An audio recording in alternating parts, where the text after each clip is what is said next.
ஆதிரா ஜங்ஷனில் இன்றைக்கி ஸ்பெஷலான ஸ்வீட் பன்னீர் ஜாமுன் செய்ய போகிறோம். இது செய்கிறது ரொம்ப ஈஸிங்க. பொருட்களும் ரொம்ப கம்மியாக தான் தேவை. ஆனால் டேஸ்ட் ரொம்ப அல்டிமேட்டாக இருக்கும். இது வரைக்கும் ஆதிரா ஜங்ஷனை சப்ஸ்கிரைப் பண்ணாதவங்க சப்ஸ்கிரைப் பண்ணிவிட்டு பெல் ஐக்கானை ப்ரெஸ் பண்ணிவிடுங்க.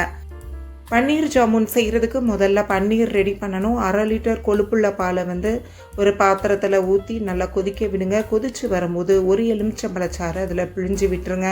அதுக்கப்புறமும் மீடியம் ஃப்ளேமில் வச்சு கொஞ்சம் நேரம் கொதிக்க விட்டிங்கன்னா நல்லா தெரிஞ்சு வரும். ஓரங்களெல்லாம் நல்லா எடுத்து விட்டுட்டு ஒரு ஒயிட் காட்டன் கிளாத்தில் அதை கொஞ்சம் ஆற வச்சு ஊற்றி வடிகட்டிக்கலாம். இந்த துணியாலேயே இதை நல்லா இறுக்கி பிழிஞ்சிட்டிங்கன்னா அந்த தண்ணியெல்லாம் அப்படியே கீழே வடிஞ்சிரும். ஆனால் நம்ம ஒரு எலுமிச்சம்பழச்சாறு சேர்த்துருக்கனால கொஞ்சம் புளிப்பு சுவை ஏறி இருக்கும் இந்த பன்னீரில். அதனால் 2 முறை நான் தண்ணி ஊற்றி நல்லா கழுவிக்கிட்டேன். நல்லா இந்த மாதிரி கிளறி விட்டு தண்ணியை ஊற்றி முதல் நடை இப்போ அதே மாதிரி பிழிஞ்சு விட்டுருங்க. அந்த கீழே வடிகிற தண்ணி பாருங்கள், இந்த திக்னஸ் அதாவது இந்த கலர் அடுத்து நீங்கள் 2வது முறை கழுவும் போது அந்த அளவுக்கு இருக்காது. இதை நீங்கள் டைரெக்டாக குழாய் தண்ணியிலேயே கூட அலசி நல்லா பிழிஞ்சு எடுத்துடலாம். இப்போ பன்னீர் ரெடி ஆகிடுச்சு. இதோட ஒரு டீஸ்பூன் அளவுக்கு மைதா மாவு சேர்த்துக்கோங்க. சேர்த்துட்டு தேவையான கலர் ஆட் பண்ணிக்கோங்க. ஆட் பண்ணிவிட்டு நல்லா ஒரு தட்டில் போட்டு கைகளால் நல்லா அழுத்தி பிணைஞ்சு விடுங்க. ஒரு 10-15 நிமிஷமாவது நீங்கள் பிணைஞ்சு விடணும். இந்த மாதிரி அழுத்தி அழுத்தி பிணைஞ்சு விடுங்க. கொஞ்ச நேரத்தில் நம்மளுக்கு இந்த மாவு ரெடி ஆகிடும். இப்போது நம்ம சர்க்கரை பாகு காய்ச்சறதுக்கு 1/4 கிலோ அளவுக்கு சீனி எடுத்துக்கோங்க. ஒரு டேபிள் ஸ்பூன் ஏலக்காய் தூள் போட்டிருக்கேன். ஏலக்காய் தூள் இல்லாட்டி ஏலக்காய் தட்டி போட்டுட்டு 1 கப் தண்ணி மட்டும் ஊற்றிக்கோங்க.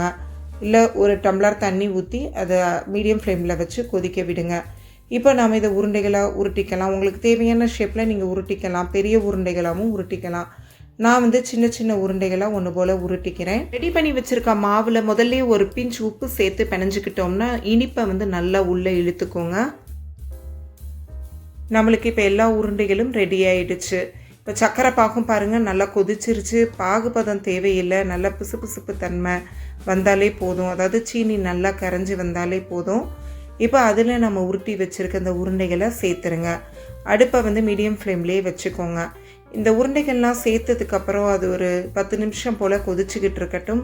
அதுக்கப்புறம் நீங்கள் ஸ்டவ்வை ஆஃப் பண்ணிவிடுங்க. ஆஃப் பண்ணிவிட்டு இதை ஒரு பவுலுக்கு நீங்கள் ட்ரான்ஸ்ஃபர் பண்ணிடுங்க. பண்ணிவிட்டு நல்லா ஆற விட்டுருங்க. நல்லா ஆறுனதுக்கப்புறம் நாம் எடுத்து சர்வ் பண்ணலாம். இதில் உங்களுக்கு தேவையான நட்ஸை கூட நீங்கள் தாராளமாக தூவிக்கலாம். இந்த வீடியோ உங்களுக்கு பிடிச்சிருக்குன்னு நம்புறேன். பிடிச்சிருந்தா ஆதிரா ஜங்ஷனை லைக் பண்ணுங்கள், ஷேர் பண்ணுங்கள், சப்ஸ்கிரைப் பண்ணுங்கள், பெல் ஐக்கானை ப்ரெஸ் பண்ணுங்கள். மீண்டும் ஒரு ரெசிபியோடு சந்திப்போம்.